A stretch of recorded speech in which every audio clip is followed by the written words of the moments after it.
ঘরে এবং বাইরে, দেশে এবং বিদেশে যে যেখান থেকে আমাদের ভিডিও দেখতেছেন আপনাকে জানাচ্ছি আন্তরিক অভিনন্দন এবং শুভেচ্ছা। আমি মাসুদ আহমেদ আপনাদের সাথে আছি। আপনারা দেখতেছেন unlimited take.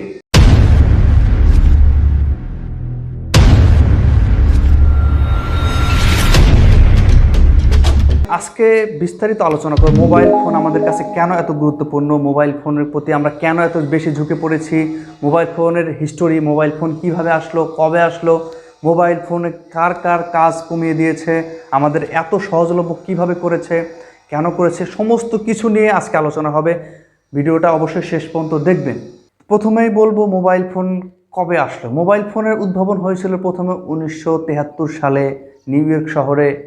Engineer Martin Cooper সে প্রথম তার মাথায় মোবাইল ফোনের ধারণাটি আসে। সে একটি টেলিকম কোম্পানিতে চাকরি করত, তার কোম্পানির নাম ছিল মোটরোলা। তিনি 1973 সালে মোবাইল ফোনের ধারণা নিয়ে কাজ শুরু করেন। তার স্বপ্ন ছিল যে প্রত্যেকটা মানুষের হাতে হাতে একটি মোবাইল ফোন থাকবে এবং সবাই তার সাথে যে কোনো সময় যে কোনোভাবে তার সাথে যোগাযোগ করতে পারবে। এটি ছিল তার স্বপ্ন। মোবাইল ফোনের তখন মানুষের কাছে একটি কল্প কাহিনীর থেকেও একটি বড় কিছু ছিল, কারণ তার বিহীন মানুষের সাথে যোগাযোগ এটা কিভাবে সম্ভব। তখন ছিল ল্যান্ডফোন। ল্যান্ডফোনের যে ল্যান্ডফোন তারযুক্ত মোবাইল ফোন, সেটা বাইরে নিয়ে যাওয়া যাইতো না। মোবাইল ফোনের ধারণা আসলো কিভাবে? তার মাথায় ধারণাটি প্রথম আসে আমেরিকান একটি সিরিজ ছিল ডিক ট্রেসি। কমিকেরা সেখানে একে অপরের সাথে যোগাযোগ করত, রেডিওলজি ঘড়ির মাধ্যমে একে অপরের সাথে যোগাযোগ করত। সেটা দেখে প্রথম তার মাথায় এই ধারণাটি আসে যে তিনিও একটি মোবাইল ফোন ইমপ্লিমেন্ট করবে যার সাহায্যে সবাই তার সাথে যোগাযোগ করতে পারবে। মূলত এই ধারণা নিয়েই সে কাজ শুরু করে।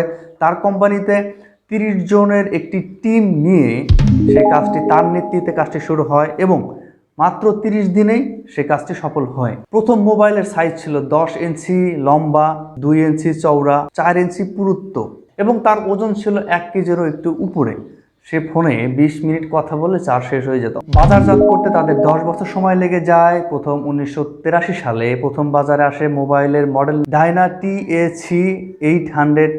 তখন মোবাইলের দাম ছিল তখনকার বাজারে $4000। আপনি যদি আমার চ্যানেলে নতুন হয়ে থাকেন তাহলে অবশ্যই সাবস্ক্রাইব বাটনটা প্রেস করে পাশে থাকা বেল আইকনটি প্রেস করে আমাদের সাথেই থাকুন।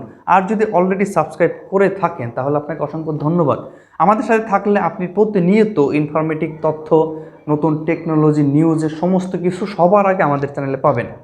এই ফোনটি প্রথম যখন লঞ্চ হয় তখন ছিল বড় লোকদের একটি খেলনা মোবাইলের মতো ছিল। অনেকে এটাকে বলতো the brick, the shoes phone, কারণ এটি দেখতে অনেকটা ইটের মতো ছিল এবং জুতার মতো সামঞ্জস্য ছিল, তাই লোকে এসব নামে ডাকতো। তখন মানুষ ধারণাও করতে পারে না যে বর্তমান যুগে আমাদের মোবাইল এতটা ইম্পর্টেন্ট হয়ে যাবে, এতটা গুরুত্বপূর্ণ একটি ডিভাইস হিসেবে পরিণত হবে। এই জন্য মানুষ ধারণাও করতে পারেনি, কল্পনার বাইরে ছিল। মোবাইলের প্রতি আমরা কেন এত অ্যাট্রাকটিভ, মোবাইল ফোন ছাড়া আমরা কেন অচল হয়ে গেছি, তারই বিস্তারিত এখন আলোচনা করব। তার আগে বলবো মোবাইল ফোন আসার পর আমরা কি কি হারিয়েছি। মোবাইল যখন আসলো, মোবাইল আসার পরই আমাদের কাছ থেকে হারিয়ে গেছে রেডিও। আমরা রেডিওর স্বাদটা এখন মোবাইলেই নেই। রেডিওর পর আসতেছে ক্যাসেট। আমরা যখন ক্যাসেটে গান শুনেছি, সে ক্যাসেট হারিয়ে গেছে আমাদের কাছ থেকে। তারপর টর্চ লাইটও এখন হারিয়ে যাওয়া অবস্থা। ডিভিডি হারিয়েছে, সিডি হারিয়েছি, সিনেমা হলও হারিয়ে গেছে এই মোবাইলের আদলে। মোবাইলের স্পর্শে এত কিছু ভ্যানিশ হয়ে গেছে। আমরা কি কি হারাতে পারি? মোবাইল ফোন যে পরিমাণে বর্তমানে তাদের টেকনোলজিকে উন্নত করতেছে, তার ফলে আমরা আরও অনেক কিছু হারিয়ে ফেলতে পারি। টেলিভিশন হারিয়ে ফেলতে পারি, রিমোট হারিয়ে ফেলতে পারি, টর্চ লাইট তো হারানোর পথে এবং ক্যামেরাও হারিয়ে যাওয়ার সম্ভাবনাটা অনেক বেশি। এখন টেলিভিশন কেন হারাবো এর কথা যদি বলতে যাই, কারণ আমরা এখন দেখতে পাই প্রত্যেকটা টেলিভিশনের একটি ইউটিউব চ্যানেলও আছে, কারণ তারা টেলিভিশনে যা প্রচার করে সেটা ইউটিউবে প্রচার করে। কারণ মানুষ আস্তে আস্তে টেলিভিশন থেকে দূরে সরে আসতেছে। আমরা অলস জাতি, আমরা বসে বসে অল্প খরচে, অল্প পরিশ্রমে অনেক বেশি পেতে চাই। তাই আমরা সবাই করি কি, টেলিভিশনটা অন করা, টেলিভিশন রুমে যাওয়া, এটা একটু লেন্দি প্রসেস হয়ে যায়। তাই মোবাইলটা অন করে চট করে মোবাইলেই আমরা সব কিছু দেখে ফেলতে পারি। রিমোটটা কেন হারাবে এই কথা যদি বলি, রিমোটের মাধ্যমে এখন মোবাইলের মাধ্যমে আপনি টিভি, ফ্রিজ, এসি মানে সব কিছুই আপনি কন্ট্রোল করতে পারবেন। এই কারণে রিমোটের হারানোর সম্ভাবনাটা আছে। কি কি কাজ হয় মোবাইল ফোনে? মোবাইল ফোনে নর্মালি যে কাজগুলো আপনারা জানেন সেটাই, কথা বলা, মেসেজিং করা, সামাজিক যোগাযোগ রক্ষা করা এবং মেমোরাইজ করে রাখা, ছবি তুলে রাখা, ভিডিও করে রাখা, কল রেকর্ড করা। সেটা অনেকেরই কল রেকর্ড হতে পারে, সেটা রাখতে পারেন এই মোবাইল ফোনের আদলে। কার কার কাজ কমিয়ে দিয়েছে এই মোবাইল ফোন? মোবাইল ফোন কাজ কমিয়ে দিয়েছে অনেক কিছু। তার আগে বলবো যে আমরা কেন এত এর প্রতি অ্যাট্রাকটিভ হয়ে পড়তেছি। অ্যাট্রাকটিভ হওয়ার প্রথম কারণ হলো আমরা মোবাইল ফোনে একটি প্যাকেজে সব কিছু সেবা পাচ্ছি এই একটি ডিভাইসের মাধ্যমে। সেখানে কথা বলা বলেন, মোবাইল করা বলেন, মেসেজিং করা, সামাজিক যোগাযোগ রক্ষা করা, ভিডিও করা, ক্যামেরা ছবি তোলা, রেকর্ডিং করা, সব কিছু কিন্তু আমরা এই একটি ফোনের মাধ্যমে পাচ্ছি।